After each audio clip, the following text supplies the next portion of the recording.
Bonjour à tous et merci de suivre encore la radio Sven.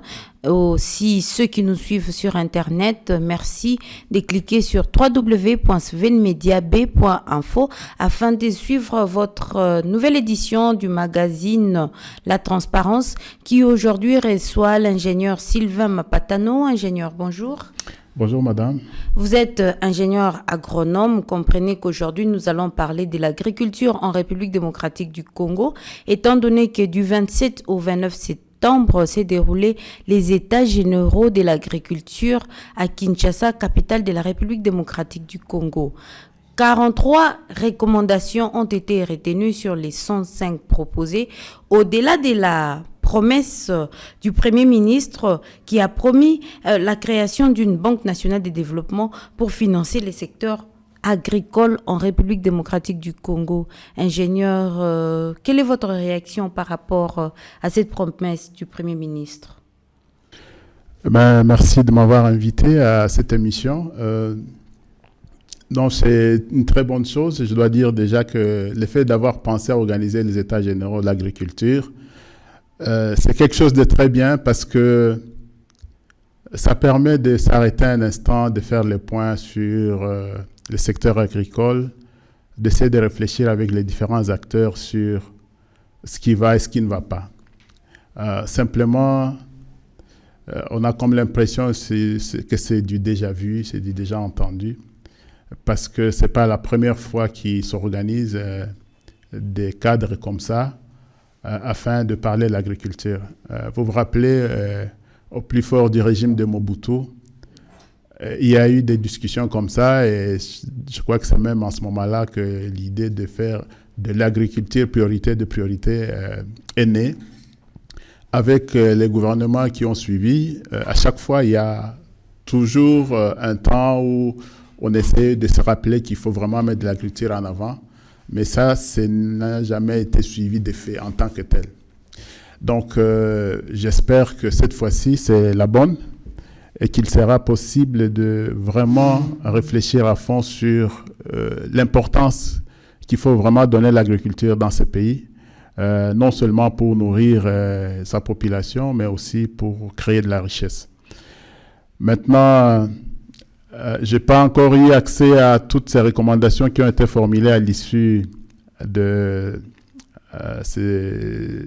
cette réunion de Kinshasa. Mais simplement, le Premier ministre a promis effectivement déjà à la réunion d'introduction, elle a promis la création d'une banque qui est une bonne chose, mais je pense qu'il y a beaucoup de choses à dire autour d'une banque agricole. La banque, c'est quelque chose d'important parce que le secteur agricole fait face notamment à l'accès aux moyens, au financement de l'agriculture. Mais il n'y a pas que ça. Il n'y a pas que ça. Il y a déjà les aspects de politique agricole qui doivent vraiment précéder l'aspect banque. Il y a des aspects d'infrastructure qui, me semble-t-il, ne devraient pas passer par le crédit agricole ou en tout cas par la banque agricole. Donc, il y a plein de choses, je crois, qui précèdent la mise en place de la banque, en me disant que le secteur agricole n'est pas quelque chose d'isolé. Le secteur agricole fait partie de l'économie intégrante de notre pays. Et donc, s'il faut parler de l'agriculture, il y a beaucoup d'autres aspects qu'il faut prendre en compte. Donc, je vois par exemple les infrastructures. Les infrastructures, pour parler de l'ensemble du pays, vous passez de la province, l'ancienne province orientale, jusqu'à l'ancienne province de Bandundu ou du Bas-Congo, en traversant l'ensemble du pays. Franchement, vous allez vous rendre compte qu'il y a de gros problèmes d'infrastructures. Or, l'agriculture marche avec les infrastructures. Vous ne pouvez pas imaginer développer le secteur agricole sans vous assurer que vous avez des infrastructures qui tiennent la route. Il y a de gros problèmes au niveau du pays de tout ce qui concerne la réglementation. Les facilités que les producteurs agricoles peuvent avoir ou devraient avoir. Il y a des problèmes de transformation des produits agricoles et lié à ça l'aspect énergie. Il y a des problèmes de sécurité dans beaucoup de zones. Donc, si on veut vraiment développer le secteur agricole, il ne faut pas voir le champ, la plante.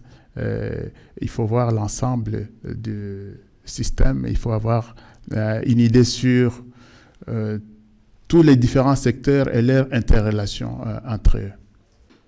Alors, il faut voir l'ensemble du système, mais quels sont les défis de la seule province du Sud Kivu par rapport au secteur agricole?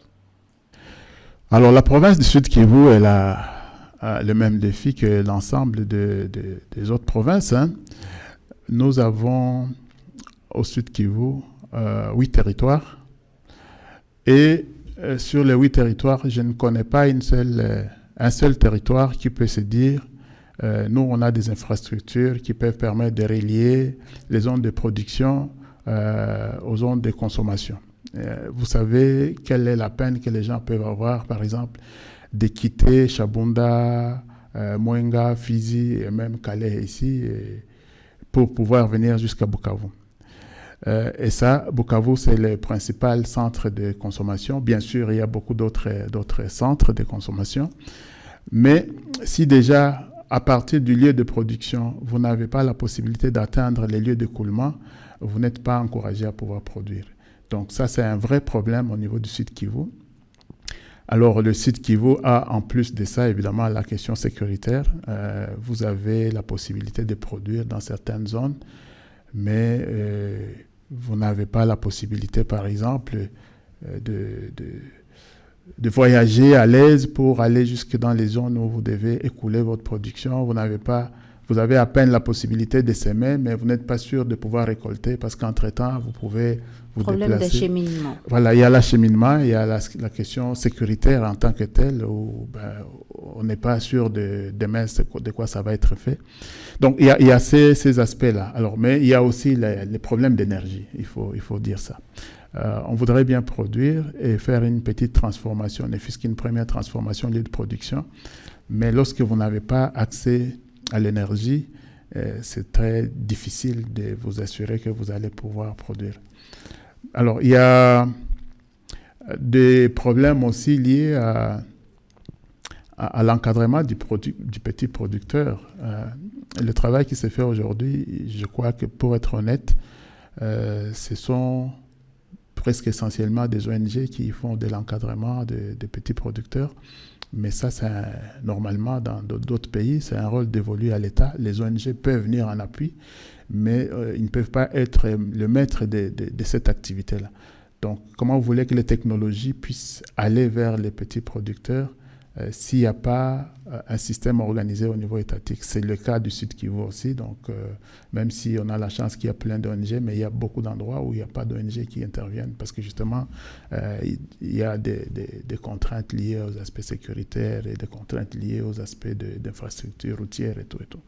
Donc, on a des gros problèmes qui ne sont pas isolés, mais qui sont effectivement des problèmes qui ne permettent pas de faire avancer le secteur agricole au Sud Kivu. Alors, vous, en tant qu'ingénieur agronome, et vous pratiquez votre métier, comment vous faites pour vous en sortir avec tous ces défis sécuritaires, défis énergétiques? Comment vous faites? Bon, je crois que c'est vraiment très difficile, il faut avouer. Comment on fait je crois que pour utiliser le mot le plus courant, on se débrouille, comme on dit. Et se débrouiller, ça, ce n'est pas comme ça qu'on fait les bonnes affaires. Il faut qu'il y ait des conditions cadres pour vraiment assurer que les gens ils peuvent s'investir là-dedans. Beaucoup de gens qui font de l'agriculture, ils ne peuvent pas te dire qu'ils gagnent vraiment suffisamment ou bien leur vie avec ce métier-là.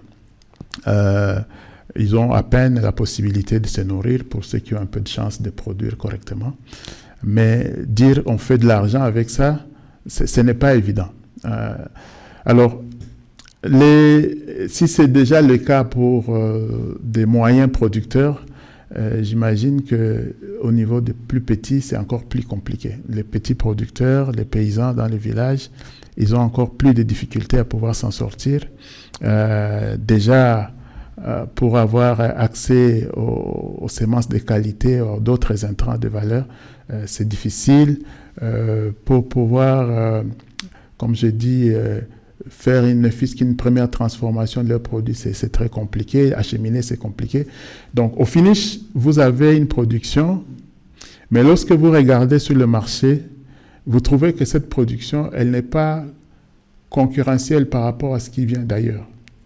Parce que votre coût de production est très élevé et on ne s'étonne pas de voir que après, vous avez du poulet qui vient de je ne sais où, qui coûte beaucoup moins cher que ce que vous produisez localement, que vous avez de la viande qui vous arrive à beaucoup moins cher que ce que vous pouvez produire ici localement. Et donc ça n'encourage pas évidemment à pouvoir continuer dans ce secteur. Et ça fait que pour nous nourrir, nous devons nous tourner vers l'extérieur, nous devons essayer d'aller chercher ailleurs. Et ça, c'est malheureusement le cas pour l'ensemble de la population au niveau du Sud Kivu, en tout cas une bonne partie. Vous vous rendez compte que la farine, pour l'instant, pour avoir la farine de manioc, dans des zones comme Walungu, Kabare, et même un peu plus loin, il faut attendre que ça vienne de l'extérieur. Ça n'avait jamais été le cas les années antérieures.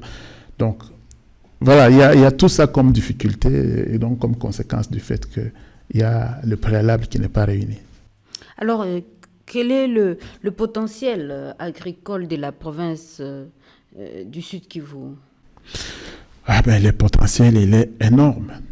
Donc, si on s'imagine que la province du Sud Kivu a pratiquement toutes les zones agroécologiques. Si vous cherchez des plaines, vous avez la plaine de la Ruzizi et beaucoup d'autres plaines qui ont moins de 900 mètres d'altitude. C'est vraiment des plaines idéales pour un certain nombre de cultures, sans beaucoup de difficultés. Vous y produisez du maïs, vous y produisez de l'arachide, vous y produisez du soja et beaucoup d'autres cultures. Et même du café, du café Robusta, on le produit par là. Donc, vous allez au-delà de 900 mètres d'altitude jusqu'à environ 1600 mètres, c'est une zone de moyenne altitude. Vous avez aussi la possibilité de produire plein d'autres choses là-bas. Et au-delà de ça, vous avez des zones de haute altitude. Nous avons jusqu'à environ 3000 mètres d'altitude. Qu'est-ce qu'on ne peut pas produire au Sud Kivu? Donc, qu'il s'agisse de produits vivriers de toutes sortes ou de produits d'exportation, on a en tout cas la possibilité de pouvoir produire tout ce dont on a besoin au niveau du Sud Kivu.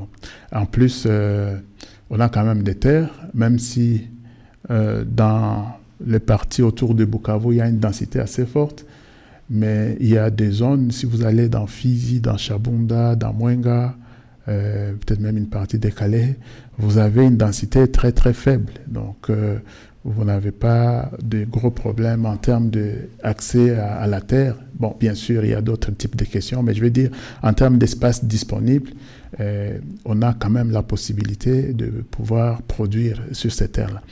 Donc, le potentiel, il est énorme. On a aussi des lacs, on a des rivières, on a des possibilités de faire de l'élevage presque partout. Donc, logiquement, on ne devait pas mourir de faim dans la province ici. Alors, potentiel agricole énorme, avec tous les défis sécuritaires, énergétiques, infrastructures. Comment se passe la collaboration entre vous et les autorités compétentes en ce moment-là? Bon, la collaboration, je crois que c'est le problème qu'il y a, c'est le plus souvent, les autorités, lorsqu'ils arrivent, ils ont un plan. Ils ont un plan et ce qu'on sait chez nous ici, chaque fois qu'il y a changement d'autorité, il y a changement de plan. Il n'y a pas une continuité dans les affaires de l'État. Donc ça fait que Même quand il y a un bon plan à un moment donné, lorsqu'une nouvelle autorité arrive, et là, une nouvelle vision des choses, et parfois en essayant de mettre de côté tout ce qui a été fait par le prédécesseur. C'est souvent un problème. Mais l'autre problème, c'est que je pense, je ne suis pas à leur place, mais je crois qu'ils font face à des gros défis aussi en termes d'accès aux ressources.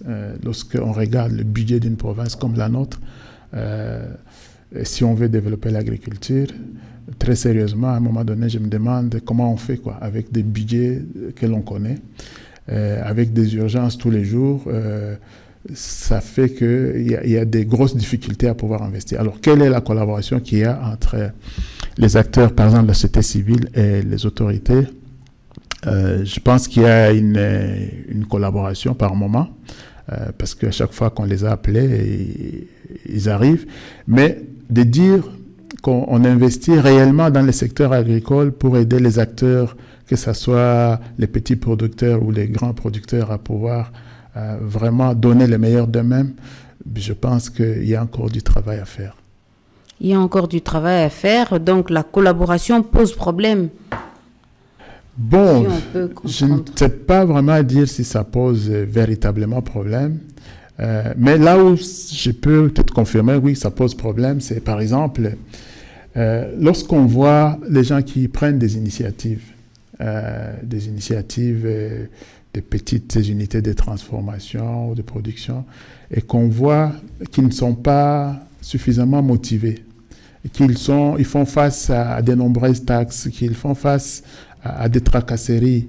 Bon, quand on parle d'autorité, évidemment, on ne voit pas nécessairement les autorités au niveau province, mais je veux dire, à différents degrés, à différents niveaux, on sent bien qu'il y a des difficultés à pouvoir vraiment favoriser le développement du secteur agricole, quoi. Donc, oui, par endroit, je vais dire, il n'y a pas une très très bonne collaboration, mais je ne vais pas dire que c'est lié nécessairement aux acteurs au niveau province. Je crois que c'est lié à des politiques qui ne sont pas vraiment claires. C'est lié aussi au fait que l'aspect décentralisation du secteur agricole tel que nous l'avons dans la Constitution, ce n'est pas effectif. Et ça fait énormément de problèmes. Donc, il y a des décisions qui devaient pouvoir se prendre ici, au niveau de province, mais qui ne sont pas prises ici. Pourquoi? Donc, je ne sais pas vous répondre. Mais on voudrait que le secteur agricole soit réellement décentralisé et qu'on puisse débattre de ce qu'on veut faire et de comment on pense qu'on peut aider la province à pouvoir avancer, à pouvoir produire ce qu'elle va manger, à pouvoir exporter pour avoir de l'argent et tout. Alors, je vais lire une recommandation parmi les 43 prises à la volée. La définition et la mise en place par le gouvernement central de la politique agricole nationale avant le premier trimestre de l'année 2022. Qu'est-ce que vous en pensez? Non, je trouve que ce n'est pas réaliste. Pourquoi? Le premier trimestre de l'année 2022, c'est dans combien de mois? On est au mois d'octobre. Et ça veut dire qu'il nous reste environ 2-3 mois. Et si on dit avant le premier trimestre, ça veut dire d'ici décembre. Je ne suis pas très convaincu que d'ici décembre, on pourrait définir les politiques et les vulgariser telles que c'est dit. Je crois que c'est pas réaliste. C'est une recommandation, heureusement, ce n'est pas encore une décision du gouvernement, mais je crois que ceux qui ont formulé la recommandation, ils auraient peut-être pu avancer les choses et voir les choses de manière plus réaliste. Est-ce que la politique agricole peut résoudre les problèmes d'agriculture dans la province du Sud Kivu? Oui, logiquement, la politique agricole peut résoudre le problème agricole dans la province du Sud Kivu. Parce que si on se dit qu'il y a une bonne politique agricole, ça signifie quoi? Ça signifie que la politique agricole va penser aux aspects d'infrastructure, va penser à toutes les questions liées aux lois, aux facilités que les producteurs devraient pouvoir avoir, va penser à l'aspect d'accès au financement agricole. Ça va penser à toute la dimension de vulgarisation des technologies. Ça va penser à des aspects de recherche agronomique ciblés par rapport aux problèmes qui se posent dans les mines. Donc, ça prend en compte ces différents aspects-là. Maintenant, il faut qu'au niveau de la politique, qu'on voit qu'il y a les moyens qui suivent, parce que c'est pas suffisant de définir une politique, il faut s'assurer qu'on a le moyen de sa politique. Et c'est souvent là qu'on pêche, parce qu'on a plein de documents qui ont été produits au niveau du pays, mais lorsqu'on voit la mise en œuvre, lorsqu'on voit la matérialisation de tout ça, on se dit, est-ce qu'on devra produire de nouveaux documents? Pourquoi on en produit? Parce qu'il y a plein d'éléments, il y a plein d'informations qui existent, qui auraient juste demandé d'être reprises, les choses n'ayant pas changé complètement entre-temps, et d'être reprises et d'être pratiquement mises en pratique. Donc, définir une politique, oui, mais il faut une mise en œuvre, il faut des moyens pour pouvoir mettre ces politiques en place. Alors, une dernière question pour clôturer avec cette émission. Que doit-on faire pour que l'agriculture devienne effectivement pilier de développement dans le Sud Kivu, comme l'a déclaré le chef de l'État, Félix-Antoine Tshisekedi, quand il a accédé au pouvoir? Il faut lui donner sa place. Il faut donner à l'agriculture sa place. C'est-à-dire, il faut investir dans l'agriculture. On ne peut pas imaginer qu'on se dise, on veut faire de l'agriculture pilier de l'économie, mais il n'y a aucune facilité qui est donnée aux gens qui entreprennent. On ne donne pas de facilité à des personnes internes ou externes qui auraient voulu venir investir au pays dans l'agriculture pour qu'ils puissent trouver des conditions cadres qui les incitent à pouvoir venir. Il faut une incitation à l'investissement dans l'agriculture. Et donc, il faut, comme je l'ai dit aussi avant, il faut pouvoir travailler sur les infrastructures de base. Le secteur agricole n'est pas un secteur isolé, je devrais pouvoir le répéter plusieurs fois. Donc, on ne peut pas imaginer que le secteur agricole va avancer lorsqu'il y a des poches d'insécurité, lorsqu'on ne peut pas accéder à certains endroits, lorsqu'on ne peut pas accéder à des moyens de production. Ce que le gouvernement central propose en termes de création d'une banque, on s'est dit, oui, c'est bon de proposer la création d'une banque, mais il y a peut-être mieux de négocier avec les banques qui existent, parce qu'il y en a beaucoup d'entre elles qui ont des portefeuilles qui peuvent aider à investir dans l'agriculture. C'est question de définir les conditions d'accès et comment est-ce que les petits et les gros producteurs pouvaient accéder à ces moyens-là, sans nécessairement devoir mettre en place un cheval blanc, comme on dit, qui risque de ne pas, un éléphant blanc disais-je, on risque donc de ne pas pouvoir aboutir. Parce qu'on sait bien les expériences, comment quand on crée de nouvelles structures, comment on investit dans tout ce qui est infrastructure, tout ce qui est personnel, toutes ces questions-là. Combien d'argent vous avez à mettre dedans pour, à la fin, avoir de quoi donner aux petits producteurs ou même aux grands producteurs. Donc, il y a moyen, je crois, de faire autrement les choses pour pouvoir aider l'agriculture à pouvoir avancer. Merci, c'est par là que nous allons mettre un point final à cette émission. Vous avez suivi comme moi qu'il faut donner à l'agriculture sa place. Merci ingénieur Sylvain Mapatano d'avoir répondu à notre invitation. Je rappelle que vous êtes ingénieur agronome et merci à vous qui avez suivi cette émission La Transparence. Merci de continuer à nous suivre sur www.svenmediabay.info et de continuer à suivre la radio Sven à travers le 89.3 MHz. Au revoir. Merci, madame. No,